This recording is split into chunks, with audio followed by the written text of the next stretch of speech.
My name is Bill Becker, and I am one of the original World War II carpetbaggers. And like I said in the video, once a carpetbagger, always a World War II carpetbagger. And all you guys now are considered carpetbaggers because you're the 492nd Special Operations Wing. And we're happy to see this after over 70 some odd years. Now I'm here to, they asked me to introduce us 9. Now, well, Bill Becker, you know. The guy that we lost for a while is Grayson Cachero. Next to him, we have Keith Cole. Then we have Captain Gene Polinsky, the president of the 801st 492nd Bombardment Group, Hewitt Gomez. Robert Holstrom, tail gunner. The original carpetbaggers was started by the next guy.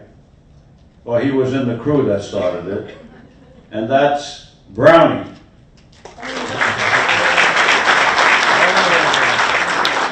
Then we have Dana Anderson, and after that we have Cliff Hassler. Now, I don't know what you guys are going to do, but if you want to start asking questions, do you want us to start, or what do you want to do? Well, Mr. Becker, we wanted to go to Mr. Brownie. We had talked to Mr. Brownie about the creation of the 492nd. He was on the original crews that were flying in that, and we wanted to get a brief overview from him over the creation of the 492nd. Is that okay, Brownie? And your mama, what took you so long?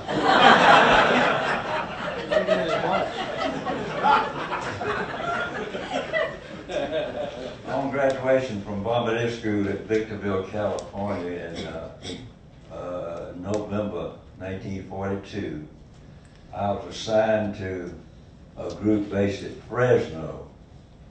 A friend of mine who was driving stopped overnight in Fresno on our way to the 4th Bomber Command headquarters in San Francisco, and as usual, the sergeant said, "We didn't know you were coming, so go do the town and come back tomorrow, and we'll have some orders for you." So, guess what? When we got back, we were assigned to Fresno. Typical, no? Well, anyway, this friend and I were driving a little Chevy Coupe, and since we were some of the first to report in, he said, "You have your choice. We have 3 squadrons flying out of here and 1 based at Cherry Point Marine Air Station in Cherry Point, North Carolina."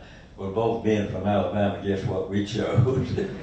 We drove straight through to Cherry Point and got in there about the 1st of December, 42. And that's where I joined the 46th Bomb Squadron at that time, flying antiquated A-29s over the Atlantic. And in the early summer of 43, somehow we got brand new B-24Ds, and that's really important because the D was the first model to incorporate a twin-power turret in the nose. Well, shortly after that, we did a shakedown flight to Bermuda and do things like that.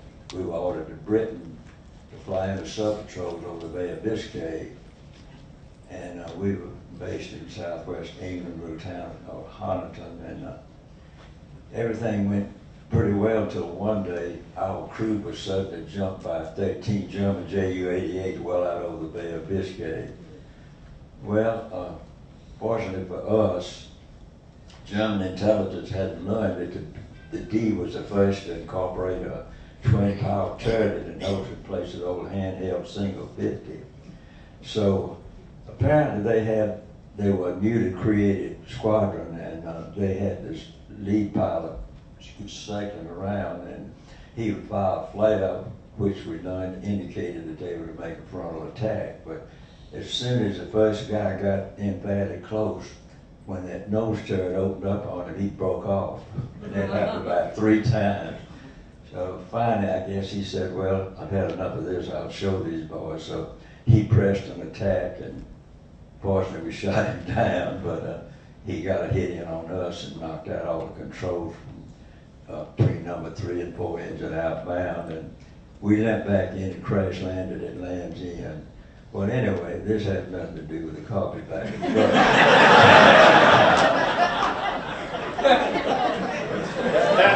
That's for sure. But if we hadn't survived, there may not have been a Carpetbagger Project. Who knows?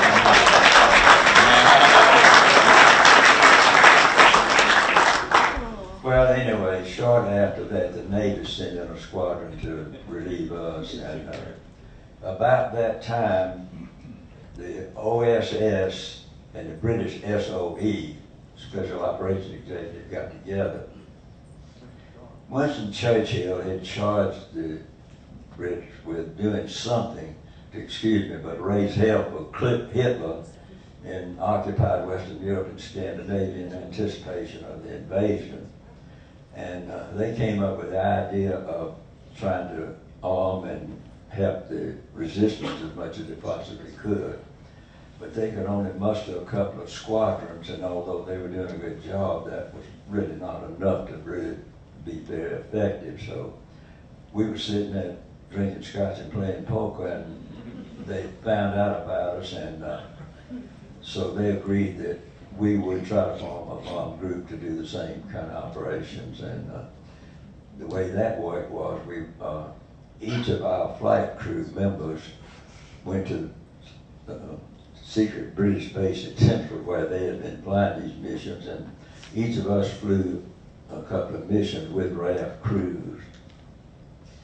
First night out, I went to Denmark, and the site had been compromised, and lucky that the pilot was smart enough not to let down and get shot at, but anyway, we survived that. But when we got back to base, Rudy Rudolph told me that Jimmy, our pilot, didn't get back from France, and we learned later they had tried to let down through ground fog and crashed.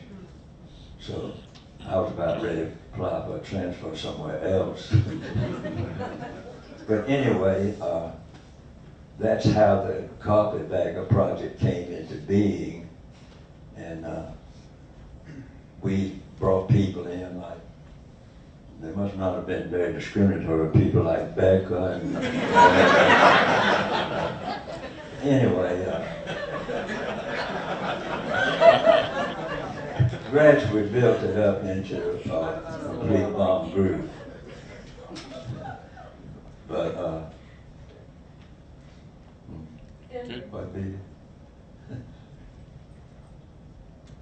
anyway, we got our training, as I said, by flying action missions with the RAF, but what we did was as these new people would come in, they would be assigned to fly actual missions with us. So that's how we really created the Carpetbagger Project. Okay. Any questions? What year did you get out? I'm sorry. What year did you get out of the Army? What year was it? What year did you get out? Well, I'll finish that story. When I completed my tour, Bob Boone, who was our squadron CEO, came to me and said, Brownie, now you have done good here. You go on home and have a good time with your family and come on back and I'll guarantee you your old crew back. I almost laughed. I said, Boone, I really appreciate that, but you know, I figure I've stretched my neck out about as far as I think I should. Let somebody else have a go at it. So I came on back, and I was assigned as an instructor to a B-24 transition school out in Liberal, Kansas. I was beginning to think then maybe I should have stayed in Britain. But it worked out okay, and I was fortunate enough to be commissioned in the reserves, and I got in 20 years retired as Lieutenant Colonel. Any questions?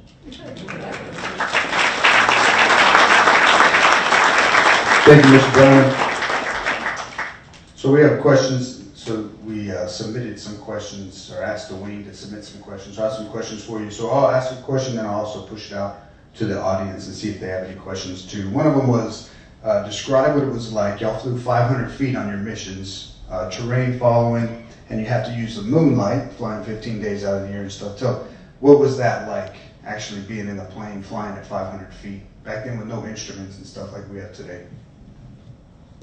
Pretty scary. Next question. Especially when you come back to base and find that you got branches of trees in the Bombay. It was scary. But before I said it, I just wanted to say something before the other question is. All 9 of us here are recipients of the French Legion of Honor.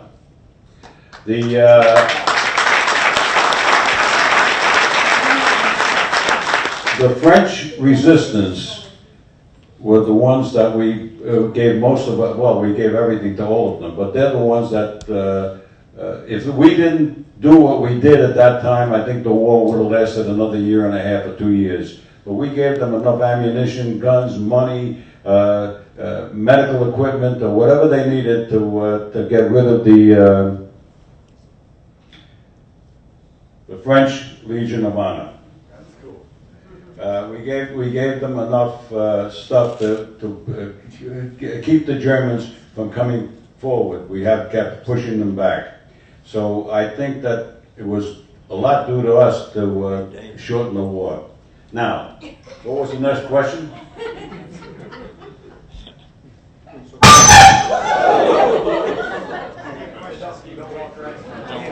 Don't walk in front of a microphone with them. And you think that going 500 feet scares you? That was way worse. So from when Mr. Brownie flew the mission to the end of the mission, that y'all were flying the actual Carpetbagger missions, how much did the mission actually change from the start of the missions to the end, from either what you were flying or the actual length of them or locations? Well, I can let you and Gomez tell you a story about our pilot, Jerry Davis. When we first got together, he went over to Hewitt and he said, "Are you a good navigator?" And Hewitt said, "I think so." He said, "Well, you got to be a good navigator." I'm going to let you tell the rest of the story. He says, "You better be good because we have a damn good crew. I'm a good pilot. We have a good bombardier. And I'm not in this service just to fly a plane. We're going to win the Distinguished Flying Cross." I said, "Really?" So, to his amazement, when we were assigned our duty as a carpetbagger, we were all surprised because we'd all gone through high altitude training so that we could drop bombs from 25 feet to 1,000 feet, 30,000 feet. So the commanding officer said, "Gentlemen, you are assigned to a highly secret organization. You're not to tell anyone what type of airplane you're flying or where you're going to be stationed or what your mission will be about. Under the order of death, you don't tell your wife, your mother, your father, your best friend." So for years, we were very quiet. I think I was home 15 years before they ever knew.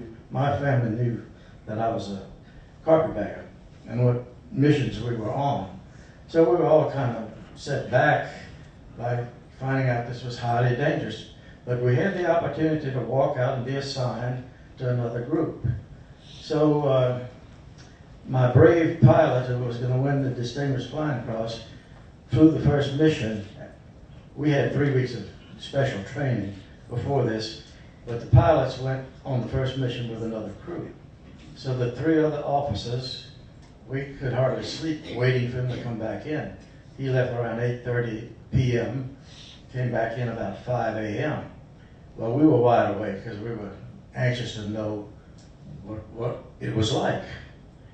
He walked in, he took his hat off, and he threw it across the tent. He said, "F the Air Force, F the Distinguished Flying Cross, it's scary out there." that's a heck of a way for your commanding officer, so to speak. But at this point, I want to tell you, how many of you out there training to be navigators or are navigators? Raise your hand. Very good. Okay. We were told that from the first mission, the navigator would be in command of the airplane, not the pilot. Well, he's kind of shrunk in his seat because he thought he was going to win the war, actually. But I got to add, he was a great pilot. He got us into narrow places. He got us above the tree level, almost. One of our missions, we came back with limbs in the ailerons and Bombay area to prove that we hit a tree. If he hadn't been as strong as he was, I don't think we'd have been up here on stage. He just pulled that airplane up and got over most of the tree.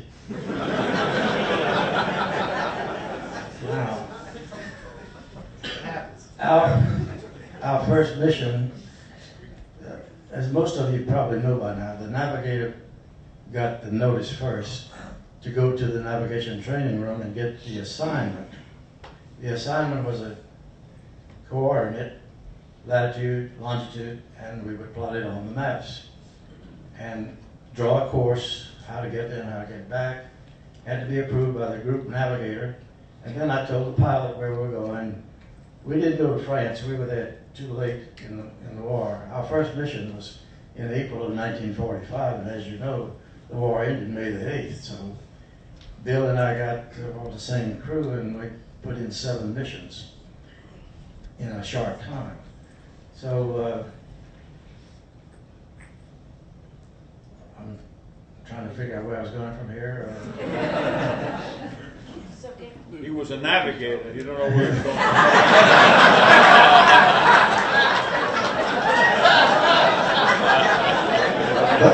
But I got his big ass back to America.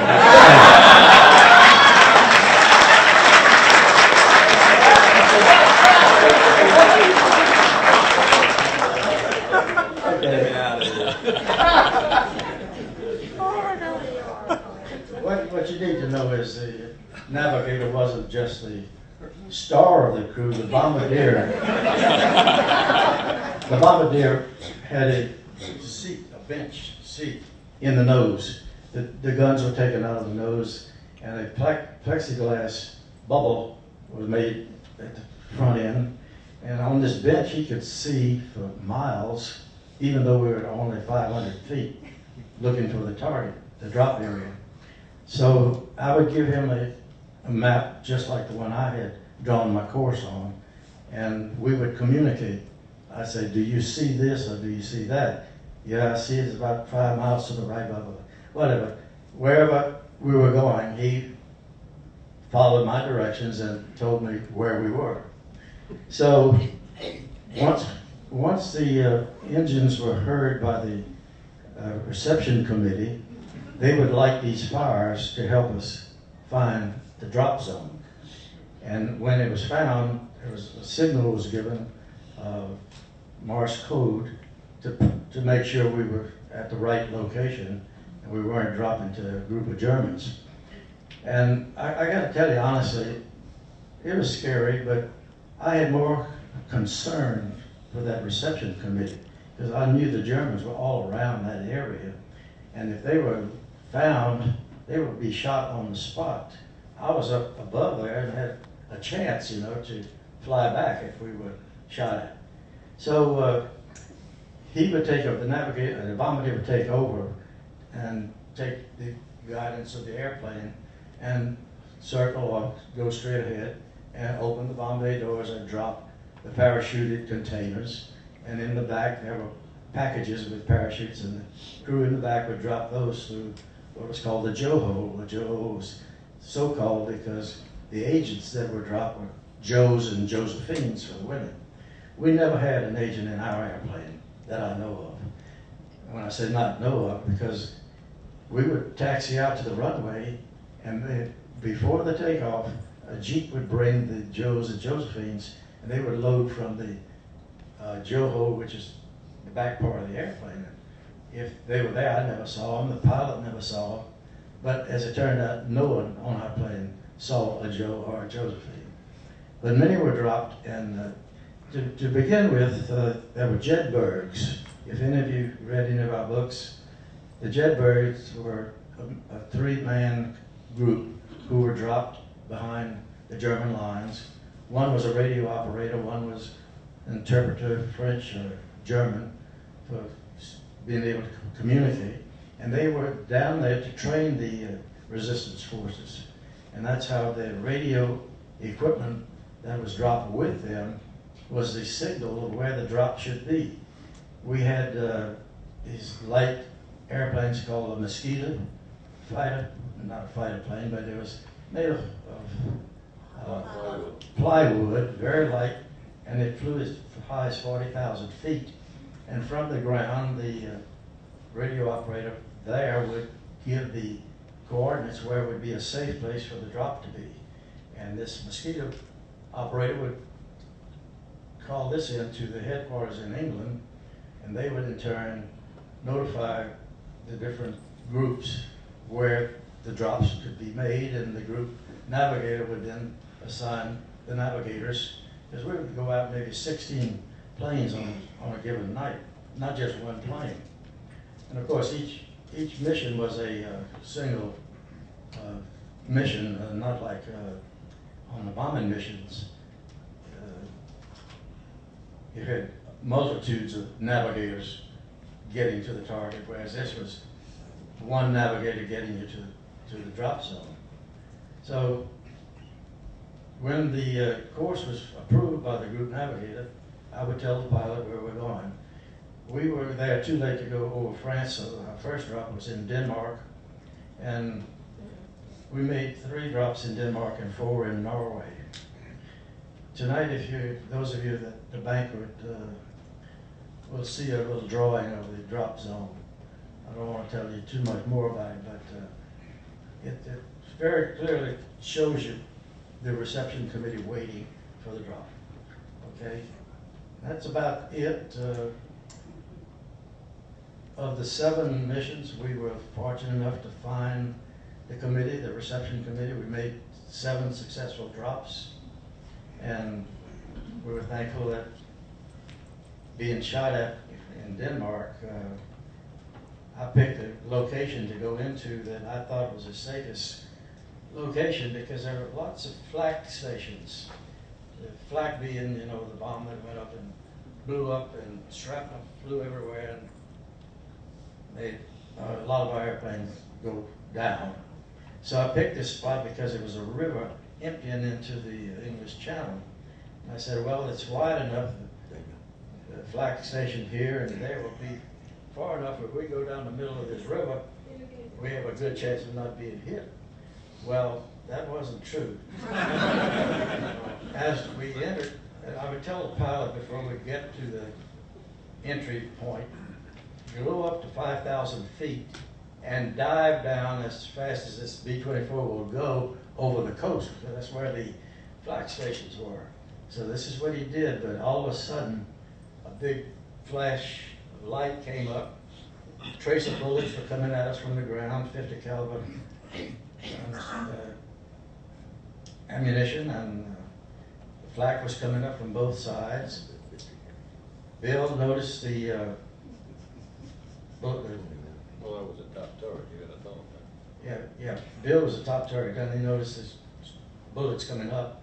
So he aimed it down there, and the light went out, and he doesn't know to this day, nor I, that he hit the light or the people shooting at us, but we were well over the point when the shooting stopped. So maybe he hit the guy down there, maybe not.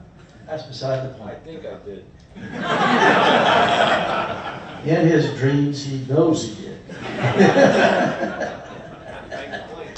So that was our worst mission. We had many bullet holes in the airplane. I know the one closest to me was about 8 feet, maybe less than that for you, huh, Bill? And the tail gunner, they missed him by By a foot. about a foot. I have a picture of that one. Yeah. So, yeah, it was scary. It was scary as hell. You must not have been a very good navigator. We flew a broad flat point, Well, my plane didn't get shot down. Shut up. He took you in the wrong direction, I believe. Okay, so any questions? I think that's about all I need to say. Yeah, anybody got questions for you? Yes, sir. You just had mentioned that you weren't allowed to tell anybody. So what did you tell your family that you did? Nothing. Nothing. So you didn't do anything in the war. You just Well, we there, were scotch. dropping bombs. Yeah. We dropped bombs, we're told. Well, the high altitude flyers that flew 24s and B-17s, as soon as the war was over, they came out and they were heroes, and they had their 50 mission hats on, and they said, I dropped bombs here and I dropped bombs there, but the carpetbaggers couldn't say anything. And I think it was in 1985 when we were declassified. They said, okay, now you can talk about it. So we were who was a carpetbagger? So we finally figured out that, by the way, why were we called carpetbaggers? Well, I think it was General Eisenhower. It was a code name, just like D-Day was, the code name was Overlord, you remember? Well, Carpetbaggers was the code name for us. Carpetbaggers during the Civil War used to carry these carpet bags, and they would cross from the north to the south, and they would fleece the south people with junk stuff that they try to sell them. So they were known as carpetbaggers. They went from one to the other. They carried stuff in a carpet bag. General Eisenhower, if I ask everybody here, did you know about those carpetbaggers? Anybody remember them? No. Well, Eisenhower also figured the Germans didn't know what a carpetbagger was. If you guys don't know, nobody knows. So that's really a good name for them. They're carrying goods from one place to the other. Which a couple of years ago in Louisville, Kentucky, UPS hosted a day for us, and the reason that they did that, they said we were the carpetbaggers were the original guys that carried goods at night, and they're doing it now. and it was a great one, right? Okay. Anything else? Anybody else want to talk? Please no. By the way, Captain Polinsky, one of my best friends. A little bit older than me, but A lot older. There's another interpretation of what the carpetbagger is. A carpetbagger was considered an intruder in the South after the Civil War. And we were identified as night intruders as part of our original mission. So I think there's that kind of relationship as well. And you originally asked the question of what were the various phases of the Carpetbagger mission. When I got into the Carpetbaggers, we were in the phase solely with the supporting the underground in the occupied countries. And we were told as soon as we arrived that if you are shot down, your plane, and survive, you will be shot as a spy because you're a member of the Carpetbaggers. So when we flew missions, we were very careful not to carry anything of any personal identification with us, because that would be some kind of a clue as to ourselves and our mission. And we were very much impressed with secrecy. The secrecy was so intense on the outfit that all of us carpetbaggers didn't know exactly what we carried, did not know exactly which mission of the underground was doing at its time. When we flew a mission, we had two definite points. One was to get there and one was to get back. I was a navigator. The pilot and the navigator had to work together. The navigator had to plan out the chart of the missions. We had maps which identified the various gun positions on our maps over Europe. And our job was to go to the coordinates that we were given by command intelligence to drop at that particular point. But to get there, we had to go around a lot of flat targets. So there was a lot of concentration on our crew on accomplishing what we had to do. And sometimes it got, as you heard, a little scary, a lot scary. But our mission was to accomplish what we had to do and do it in secrecy. The secrecy was so intense, we did not know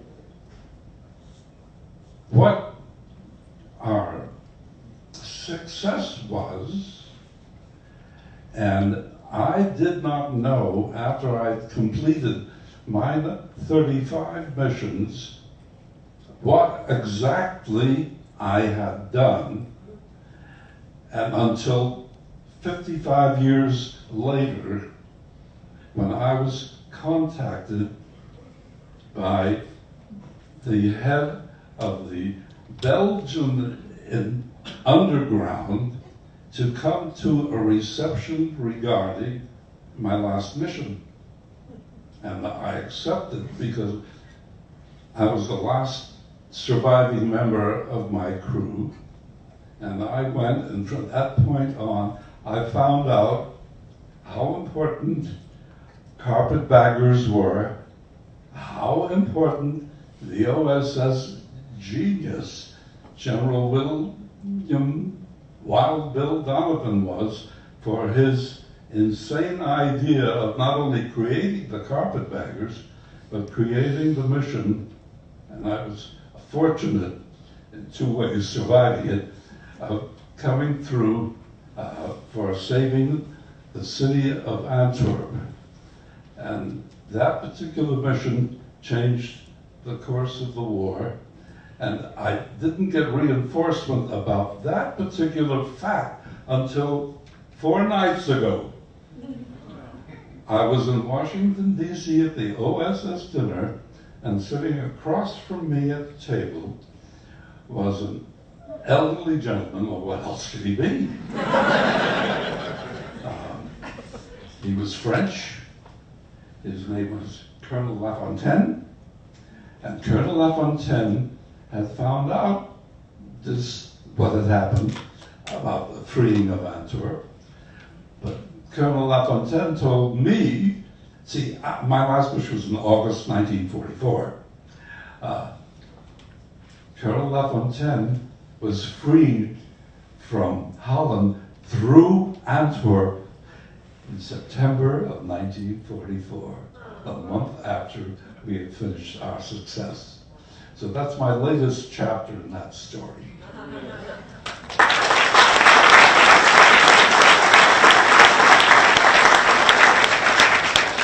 Anybody else got a story? I would like to go ahead and comment. All this was top secret. My parents got to the FBI. The one that knows what happened to me. What Dr. Put the microphone to your mouth. I had no idea that it was top secret until I got briefed, signed to the organization. And they said, if you do that, you'll be cutting your own throat if you talk to your girlfriend. So I didn't have any girlfriends.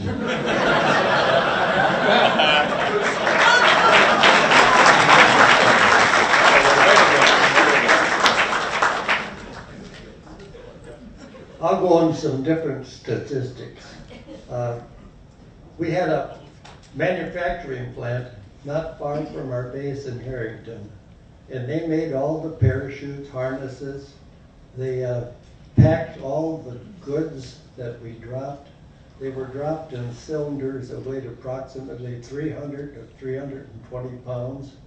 They were made out of pressed wood, cardboard, and they were about like that big around, and they were about 6 feet tall or 7. And they would, when they were dropped, and they'd open up a parachute so they had a soft end, so they would survive whatever was in that package. It might be dynamite, might be rifles, might be guns, medicine, tires for their cars, might be gasoline, anything that they needed to survive and help us and help win the war and shorten it.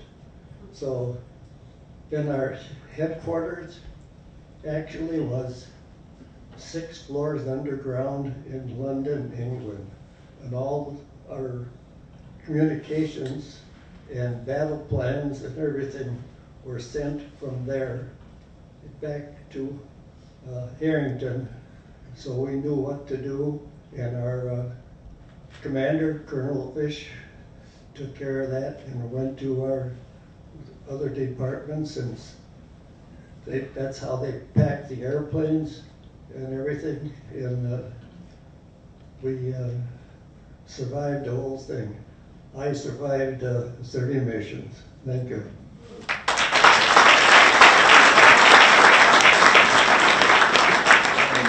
Well, on a lighter sound, I'll give you, we used to get ice cream every Sunday when we were around. We weren't flying.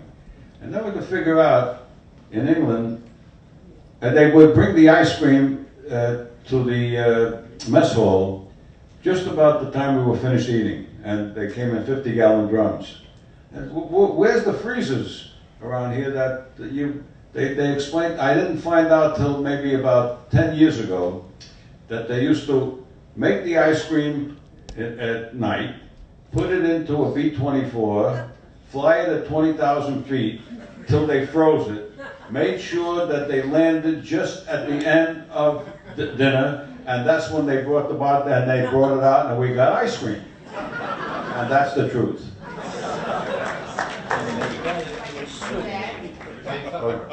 I have someone who's going to say something. Phil, pass that thing down here. This gentleman here would like to say a word. Okay, there you go. And everybody got to give everybody a chance. I was an Air Force navigator. I flew 30 Carpetbagger missions. I came back and I wasn't 21 yet. We flew all over France, a couple flights into Germany, and one all the way to Norway. I navigated all of those, and I had come back and I was only 20 years old. But we enjoyed my crew. His name was, the pilot was Schwartz. The co-pilot was Von Rowe, and the bombardier's name was Barrett. They're all gone now. I'm the only one left. But we flew 30 missions together, all over Europe, and into Norway. And I'm not fibbing either. Anyway, I come back, I wasn't 21. That's what it felt like. Is there a motion sensor? Just because we flew at night, don't make it dark. We flew at night, don't We're used to that. Sorry, somebody leaned on the light switches. It happens. 30 missions we flew. And they were all in France, and a couple in Germany, and one in Norway. And that's,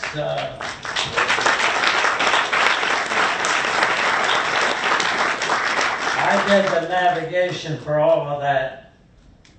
And I wasn't, actually I was, my oldest age when I come back was 20. But I flew that guided that airplane, and the pilot and co-pilot relied on me They had no other choice. But we all got back safely, and I think the pilot and the co-pilot and the bombardier have all passed away since. I'm the only one left of the crew, of the officers' crew. Okay. I don't have anything else to say.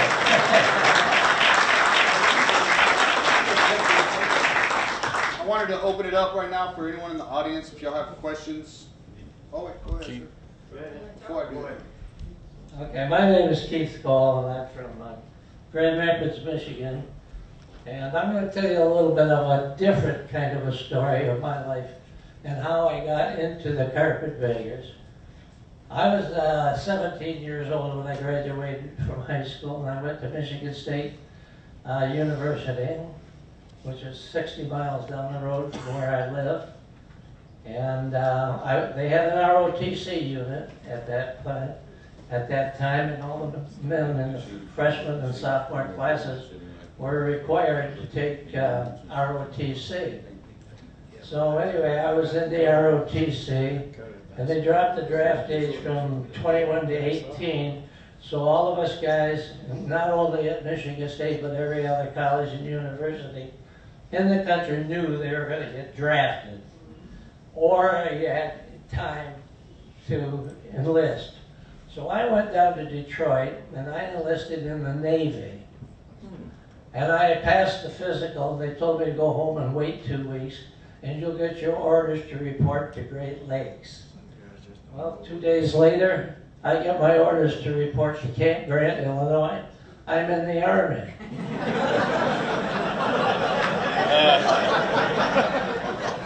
So anyway, I said to my dad, I said, what the hell am I going to do? I enlisted in the Navy, I get called into the Army.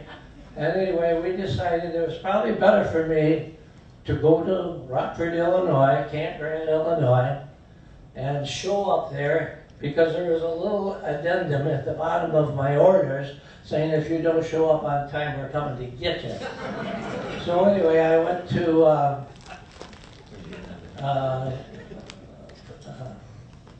Rockford, Illinois, Camp Grant, and I check in there, and I see that there's 5 other guys from Michigan State there, and we all enlisted in the Navy, but we got called into the Army.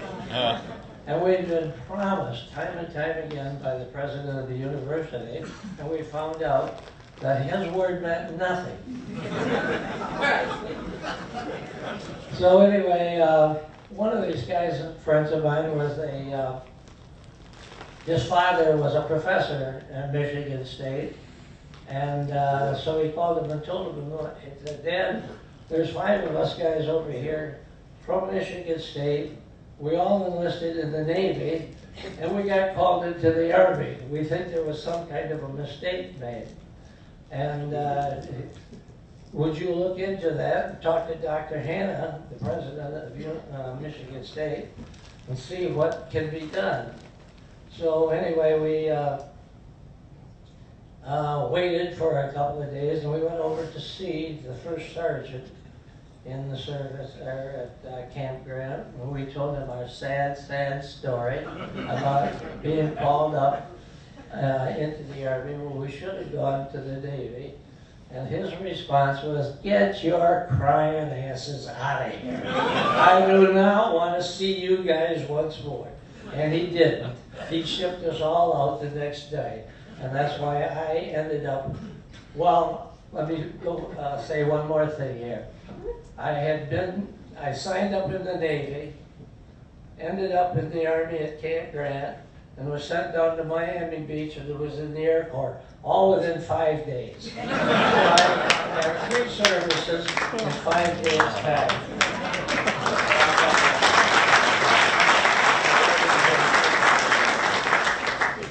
And it didn't get any better than that. It just kept getting worse and worse. While I was at Miami Beach, I took a test for the ASTP program. It's Army Specialized Training Program, which meant that you were going back to college, you were going to college. And so anyway, after I passed that test, they told us when we got on the train in Miami Beach, we were all going to Michigan State. And I said to myself, my God, I'm going back to where I just came from. It was only a month before. I was the happiest dude in town at that time. But anyway, we get up. It took 5 days on the train to get to Rantoul, Illinois, Hurlburt Field. And the train master told us, you guys can get off the train here and you're going to get a chance for a hot meal and a hot shower. And we all just yelled, that was great, because we didn't have a hot meal or a shower for 5 days before that on the train. So anyway, we get off the train and we get lined up, and everybody was told to count off. 1, 2, 3, 1, 2, 3. Well, all the ones were selected to go to prop school. All the 2s went to truck driver school, and all the 3s went to AM school. And that's how they selected us for our jobs. So if any of you guys were flying around in airplanes, now you know how the mechanics get selected for the job. Yeah, we fixed the planes one way or another. Wow. Well, there's a lot of more stories I could tell you, but I won't, because it'll just bring tears to your eyes.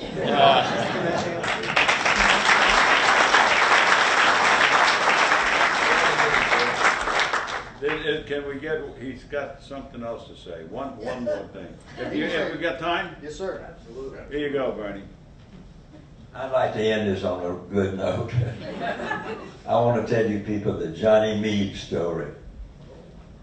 Johnny Meade was a classmate of mine, and we were assigned to the Carpetbagger group.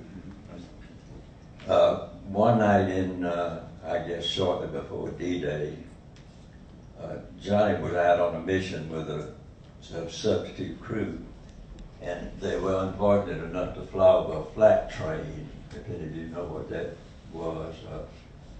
We knew most of the fixed position for German anti-aircraft, but they moved them around on flat cars on trains, and they were just unlucky enough to fly over one, and they got a hit in the number 2 engine and set a fire they couldn't extinguish, and they had to bail out, and we didn't know anything because they couldn't communicate with us.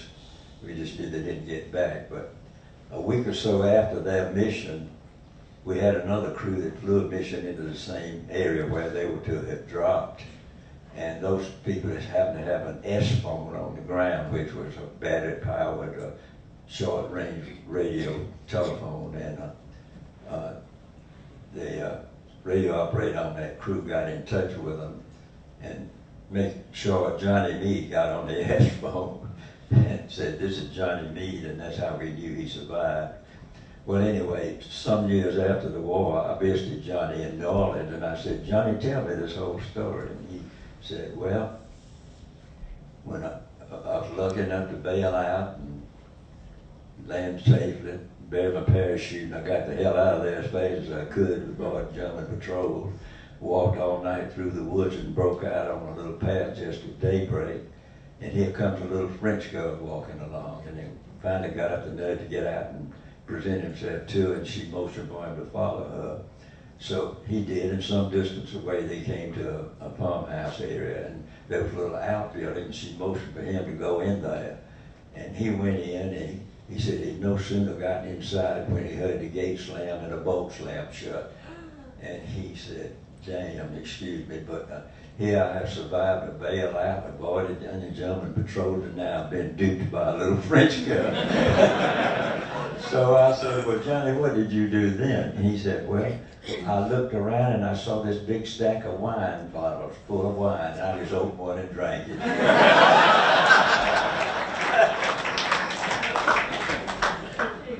But anyway, the father came out a little bit later and took him in, and he housed him for a short time and then got him in touch with the French resistance. And Johnny became a real hero. He taught him small arms fire. He had to swim to the War River one night to avoid a German patrol, and of course he won the quadrille for sure. He did. He got the quad. Well, we all.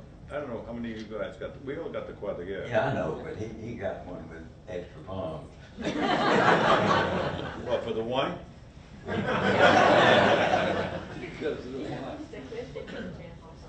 I just thought I'd try to end this on a good note.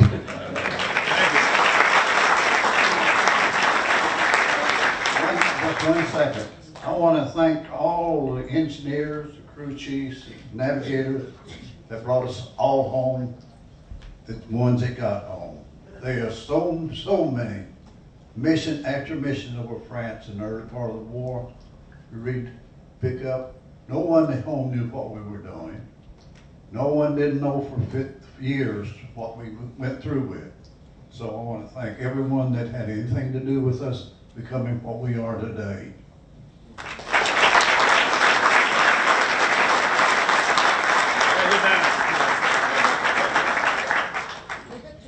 So we want to open it up. Does anyone in the audience have any questions? Nobody has any questions for him? I'd like to just say something. Joan, my grandmother was from France. She was 16 during the war, and around 1943, she joined the French resistance, fought with them. So, just personally from my family, thank you. Okay. I have something that might be of interest to you. Nobody seems to have any questions, but I'll give you something that's a slight bit of interest to you. You all remember Glenn Miller? Okay. He had the American band for the for Europe, the AEF. His music, when he played certain notes, those notes were transcribed to the resistance, and those were code. Today we have computers. That's what he did. If he played certain notes, they knew where we were coming that night or when we should. So that was one of the things that I learned about Glenn Miller. Now, why Glenn Miller got lost in a licensure, and I think it was probably due to somebody got a hold of him and killed him. But that was Glenn Miller. But it's just a story to let you know. He was part of the OSS. Okay. Any other questions? I heard one story about the French resistance and personal story here. I'm just wondering if any of the rest of you had a chance to connect or hear any stories from any of the resistance fighters about some of the personal stories that they had that helped that you guys got. No. They wouldn't let us know anything for over 50 years. And those guys that were resistance fighters, that was one of the reasons. Their lives were in jeopardy for 50 years. And so was our lives. So they couldn't tell us anything. In 1987, there was a guy named, he was one of the head resistance guys. He came to England at our first reunion in England. And he presented us with the Croix de Guerre, the French Cross of War. He was one of them. But I never got his stories. Everybody was on him, but he never told the story, but he was part of them. He's gone now, but I know he did send me some French pâté. Any other questions? Let me respond to him, if you please. You want to answer? Yeah. Well, hold on a minute. Stand up again. Mr. Becker, could you talk a little bit about how the crews were selected? So, how did you get teamed up with Mr. Gomez, for instance? Okay. I went to gunnery school in Tyndall Field, Panama City. I don't know where the rest of the crew went to school. We all were shipped to Massachusetts, to Springfield. All the guys that came up from gunnery school sat on the grass knoll. The navigators were in a certain area. The bombardiers were in a certain area, and then but the pilots all went into a special briefing, my pilot came out with a paper and he yelled out, "Gomez!" He jumped from there, came up, okay. Becker, I came up. Mazzoni came up, and he got the complete crew together. And that's, by the way, that's when he told him, he said, "Are you a good navigator?" And he said, "What'd you say?" He said, "Yeah, I think so. I had good grades." He said, "Okay," and that's when he said, "We're going to win the Flying Cross." But that's how we got it. And once we got put together, then they transferred us down to Chatham Field in Savannah. And that's where we started to train. And we trained as a crew there. And at that time, we did a lot of night flying over the water from Savannah to Cuba. And I said, what the heck are we going to do this for? We're supposed to be bombers. But we never figured out why. And that was the reason. That's how we got into it. And that's how we became carpetbaggers.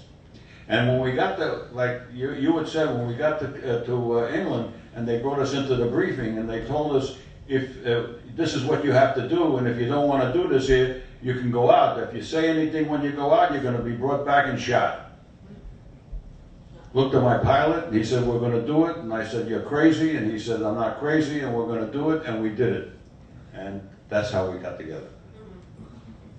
Let me say something. In regard to our records being frozen until 1985, the reason for that is our government was protecting us from collaborators. They were afraid that some of the Nazi family members would take action against us for the missions that we flew against their country. Now, how many of you know the name William Colby? Raise your hand.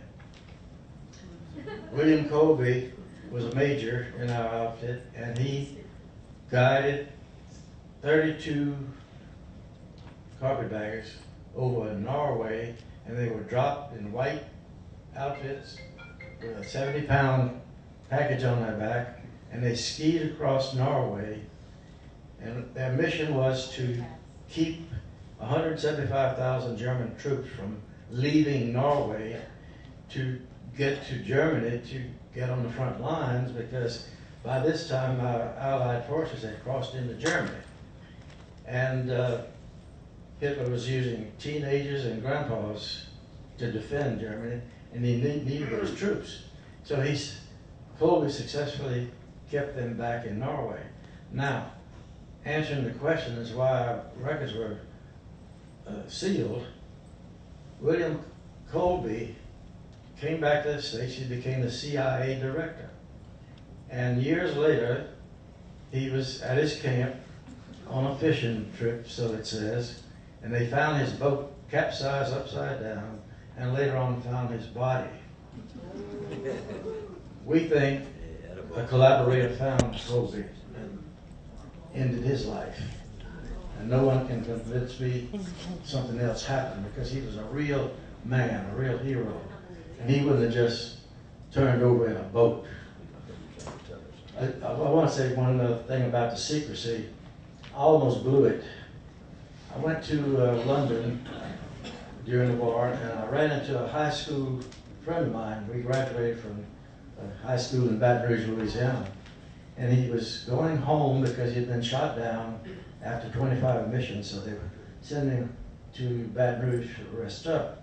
I said, "You remember my wife?" And I gave his name, and he knew her real well. I said, "Tell him that I'm doing fine, and I'm riding in a B-24. He said, "You are?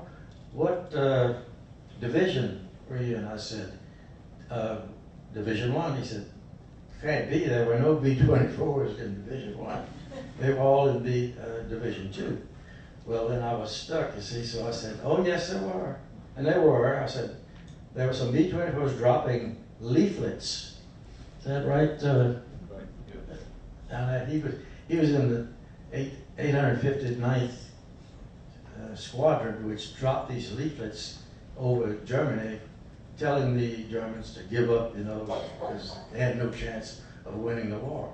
So that's what I told him. The B-24s were in the 1st Division.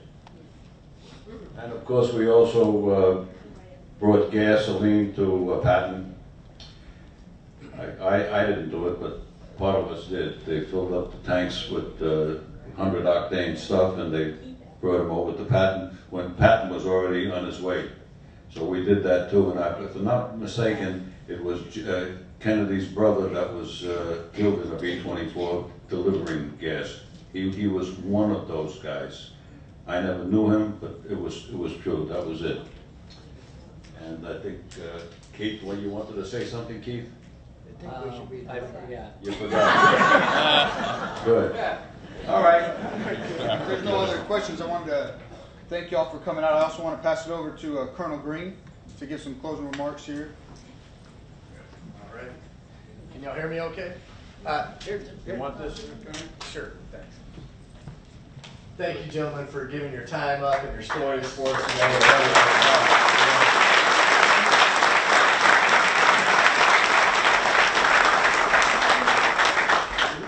Slide up on the projector? Can we get the slide that's up right here on the TV screen up on the projector? Is that possible?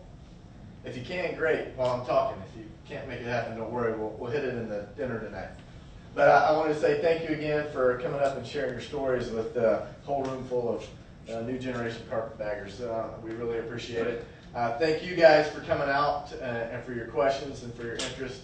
And like I mentioned at the air park, if you weren't there, these guys are our legacy and our inspiration for the courage to do what you do and the innovation that they came up with that's completely transferable to you guys to come up with new and innovative ways of getting after what it is we need to do in special operations. And one day, I'm hopeful, there'll be 9 or 10 of you guys up here 70 years from now telling stories about what you've done and what you've been part of, and you'll be able to link it all the way back to the carpetbaggers in World War II and give some interesting stories to somebody else's grandkids that are out there. And I absolutely think that will happen. And I'm so glad that we've started it here and that you guys are part of our family and part of our unit and part of our legacy and heritage, and you just can't say enough for that. We greatly appreciate you. We salute you for being great patriots and great Americans. We are going to leave here shortly and go over to the sound side. Am I correct? Who's leading the charge here? Okay, so there's a slide back there. It's probably difficult to see. Can you click through like 1 or 2 more, I think? If you can click through 1 or 2 more of those. Can I do it from here? Is that the last one? Okay. So you can see the Carpetbagger patch up there. That's our patch. We modified it just slightly, just to update what the Air Force told us to update on it. But what that does is links back down, and there should be some more lines coming off on the right there. But you can see some of the unit patches in the 492nd, and what some of the interesting things are is if you look, it's a map of the world down there below, and those blue lines show you where all we are.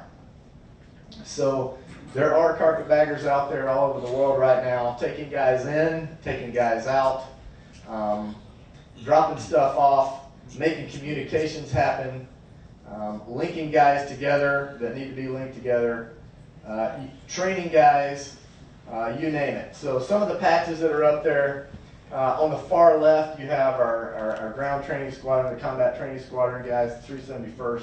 They're doing the extra training that we give every air commando now. I don't know if you wish you had some of this before you went into combat, but extra shooting training, extra medical training, extra driving training.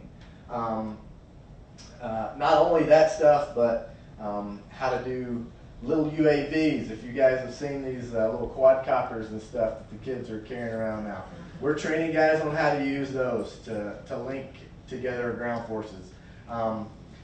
Intelligence that comes through video from the unmanned vehicles that are above us now, how to process that video and train guys on how to find targets and stuff like that. All going on in that squadron. The 19th and the 551st are the next two as you move to the right. they're doing all the flying training out there that we do in AFSOC. So teaching guys how to fly the gunships, how to fly the U-28s, how to fly all the planes that you saw out on the ramp earlier today. Moving over to the left on the bottom, the blue and yellow, the 18th flight test. They do all the flight tests for AFSOC. So if you're going to try a new piece of equipment, a new bomb, a new radio, a new defensive piece of equipment that we're going to strap on the plane, those guys test and make sure it works and get it working right, so that when we put it on the airplane and send guys downrange, we know that it's working. Up and to the right a little bit is that black and red and yellow with the dagger in the middle of it, our advanced capability squadron. Those guys are out there. Whatever the guys say they need done to make their job easier, those guys are going out and trying to make it happen. Where you can take your phone and walk in to this network that's flying above you and see what everybody else is seeing on your phone and be able to communicate with guys that are all over the place that you don't even know where they are. You can do it all on your phone. The software and equipment and things to get after stuff like that. Those guys are getting out there trying to find out better and new ways to do stuff like that. And then on the right is USAFSOS, our schoolhouse. So everybody that comes in, if you're going to go to Africa, you can get cultural training on where you're going in Africa and what's going on there, the history behind it, the culture. They also do language training. So our combat aviation advisors that are going into these countries to teach other countries how to do special operations air power. They're learning their language from the guys in USAFSOS, and that makes them more able to go out and communicate with those guys. The other patch that we don't have the lines drawn there on is our guys up at Duke Field. So we've got maintainers and two flying squadrons and a support squadron out there. Combat aviation advisors that go out to all these other countries and teach them how to do specialized air power. Teach them how to fly their airplane, how to fly them better, if you need to do low level or MVG or intelligence with cameras, that kind of stuff. Then we have the NSAF guys, the non-standard aviation guys, all those white airplanes you saw out on the ramp. Not Air Force marked, but not covert or anything. They're just carrying guys, hide in plain sight kind of stuff, getting guys where they need to be. Whether it's Africa, you can see all the yellow dots throughout the world there. They're all over the world. And we have the support squadron out there helping them make all that happen. They also have doctors, med techs in that squadron that also go out and can teach other countries how to do casualty evacuation type stuff. A lot of times that's an easy way to get into a country, to start making inroads into places that we want to get into by teaching them how to do casualty evacuation type stuff. And they go out and do global health engagements too, help countries be able to take care of themselves a little better. And then of course our maintainers, you never get anywhere without your maintainers keeping all your equipment up and making all that stuff happen to keep those planes in the air. So that's kind of a real quick, broad brush overview of what all we're doing in the 492nd. But we keep people in those places across the globe, in every geographic combat command, we have somebody there 24/7, 365, and getting after that mission. So just wanted to give you a quick update with that one slide there, and so the families could hear it as well, so you kind of know what we're doing.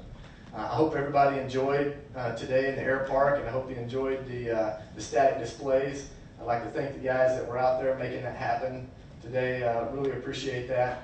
And as you go to the dinner tonight, and as you sit around and have people that you may not know with you, feel free to ask the questions. Let's share stories and get to know each other a little bit, and hopefully we can make more connections. Again, thank you, gentlemen. And I'll hand this over to Major Alfano if he's around in the back, or... Sir, did Chief have any comments? Chief? Yeah. And just very quickly, and thank you, sir. Just kind of reiterate what the commander said. You know, for y'all to be here is incredible, and to take time out of your schedules and to come here for your reunion. We cannot thank you enough. You absolutely do honor each and every one of the men and women of the new 492nd South. But I say new in the fact that it may have just stood up, but our heritage is long and deep, and y'all have definitely brought that back to us. So on behalf of each and every one of us, I just want to say thank you very much. Thank you for your incredible service. I will never forget, my father-in-law was in World War II, And one of the salient points he made to me that it really never dawned on me, this when I was a young airman. He said, yeah, Rob, he goes, the difference, he goes, I know, you look back at World War II and you think, oh, okay, incredible battles, and you see different movies that were made and all these different things, and you hear the stories. He goes, but the reality was, when we went into the war, we didn't know if we were going to win the war. We didn't know who was coming home as we all shipped out together. And that just has stuck with me throughout my entire life. And the fact of the absolute bravery that you showed as young men to step up to the plate, to serve your country, to really, no kidding, give us the opportunities that we have here today. All of that rested on 17, 18, 19, and 20-year-old shoulders. And, but again, I cannot thank you enough. We absolutely applaud you in every way, and I don't say this lightly. You guys are our heroes, and we would gladly and freely go into combat with you anytime, any place. So thank y'all.